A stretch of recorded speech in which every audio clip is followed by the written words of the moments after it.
रोज आश्चर्य होता है उनके शयन दर्शन में। कैसे करते हैं शयन? जयदेव की स्तुति गाते हैं जगन्नाथ भगवान के सामने, और स्तुति सुनते सुनते सुनते सुनते यहां पर जगन्नाथ भगवान एक माला धारण करते हैं अपनी नासिका के ऊपर, और वो स्तुति सुनते सुनते सुनते सुनते जैसे ही वो माला गिरेगी तो समझो ठाकुर जी को नींद आ गई, पलक झपका ली ठाकुर जी, सोई कपाट बंद हो जाते हैं। रोज ऐसे ही शयन करेंगे जगन्नाथ भगवान। अरे बड़े आश्चर्य है वहां पर।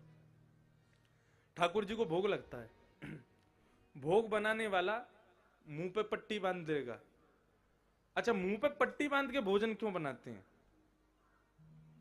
कि कहीं भोजन बनाते बनाते उसकी सुगंधी यदि भोजन सिद्ध करने वाले उस हलवाई की नासिका में चली गई तो सुगंधी से कहीं उसको भूख ना लग जाए, और भूख से कहीं उसकी जिह्वा में पानी ना आ जाए।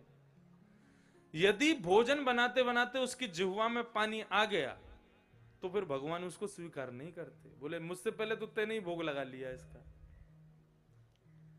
इसलिए वहां पर आज भी खूब मोटा पट्टा बांधते मुंह पे ताकि सुगंधी ना आ जाए, कहीं सुगंधी लेकर के जिह्वा में पानी आ गया उसकी में तो फिर वो ठाकुर जी भोग नहीं लगाते।